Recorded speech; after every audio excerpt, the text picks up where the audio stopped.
Hello friends, நம்ம இப்போ பார்க்க போகிறது நல்ல மிளகு. நம்ம ஊரில் குறுமிளகுன்னு சொல்லுவாங்கன்னா குறுமிளகு பணப்பயிர்.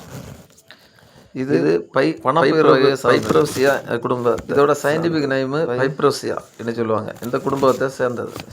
இது பார்த்திங்கன்னா குளிர்ச்சியான மற்றும் மிதமான குளிர்ச்சியுடைய தட்பவெப்ப நிலையில் இது நல்லா வாழும். இது பார்த்திங்கன்னா இதில் பூ வந்திருக்கதாக இந்த செடியை பாருங்கள். செடியை பார்த்திங்கன்னா இதில் இது பூ மொட்டு இந்த ஸ்டேஜில் நிற்குது. இதில் உள்ள இலை இதெல்லாம் லீஃபு இது இப்போ திழுத்த சின்ன லீஃபு.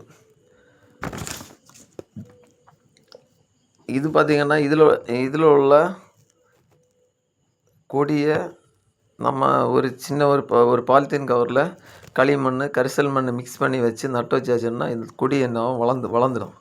அதை நம்ம என்ன பண்ணோன்னா ஒரு குழி தோண்டி அதற்கு தேவையான சாண உரம் எல்லாம் போட்டு நம்ம வச்சாச்சுன்னா அது அழகாக என்னாகும் வளர்ந்துடும். இதுக்கு சப்போர்ட்டாக நம்ம ஏதாவது இது கொடுக்கணும். ஒன்லி முருங்கை மர கம்போ இல்லைன்னா சீலாந்தி கம்போ அந்த மாதிரி ஏதாவது ஒன்று சப்போர்ட்டு கொடுக்கணும். சப்போர்ட் கொடுத்தாச்சுன்னா அதில் படர்ந்து அது நல்லா வளரும். இதெல்லாம் பார்த்திங்கன்னா இது பிஞ்சு மிளகு. இப்போ தான் இது பிஞ்சு வந்துகிட்டே இருக்குது. பிஞ்சனின்னா ஃபஸ்ட்டு ஸ்டேஜ், மிளகோட ஃபஸ்ட்டு ஸ்டேஜ். இது இப்போ என்ன மரத்தில் இது பண்ணியிருக்குன்னா மரம் கிடையாது, ஒரு சின்ன மரம் தான். மகாகனி மரத்தில் இது வளர்த்தி விட்டுருக்கு. அதுவும் ஒரு செடி இப்போ வச்சு ஒரு ரெண்டு 3 வருஷம் ஆன ஒரு மரத்தில் இது வளர விட்டுருக்கு. இதில் பார்த்திங்கன்னா இது காய் ப்ளஸ் பழம் அந்த ஸ்டேஜில் நிற்கிது. இது பறிக்கிற பருவத்தில் நிற்கிது. இது பாருங்கள். இது இப்படி கொடி மாதிரி சுற்றி தான் இது வளரும்.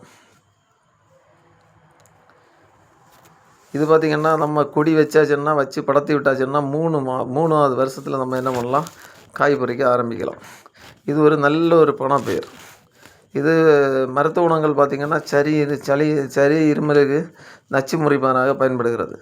அதாண்டி இது மிளகு நல்ல கஷாயம் போட்டு அதில் கூட நல்ல வெல்லத்தை மிக்ஸ் பண்ணி நம்ம சாப்பிட்டோன்னா நம்ம தொண்டையில் இருக்க சளியெல்லாம் அப்படியே என்னாகும் வெளியே ரிமூவ் ஆகிடும், வெளியே போயிடும்.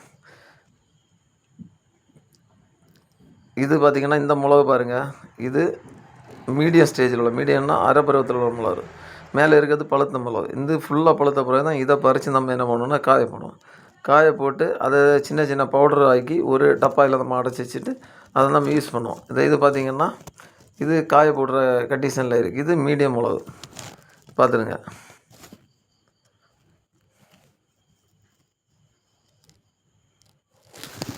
இந்த மிளகு எடுத்து இந்த மிளகு பொடியை நம்ம உப்பு கூட மிக்ஸ் பண்ணி பல் விளக்கியாச்சுன்னா பல் வலியெல்லாம் அப்படியே பல் துர்நாட்டம் அந்த மாதிரி இருக்கிறது எல்லாமே என்ன ஆகும்னா போயிடும். பல் வலியெல்லாம் அப்படியே போயிடும். இந்த மிளகு சாப்பிட்டாச்சுன்னா செரிமானம் செரிமானம் நம்ம கிடையாது. வயிற்றில் இந்த கேஸ் இருக்கிறதெல்லாம் ரிமூவ் பண்ணி நமக்கு ஒரு நல்ல செரிமானம் கிடைக்கும். அதனால் நீங்கள் இதை பார்த்தீங்கன்னா வீட்டில் ஒரு செடியை கண்டிப்பாக வளர்த்துடுங்க. ஈஸர் தான் வீட்டு தோட்டத்தில்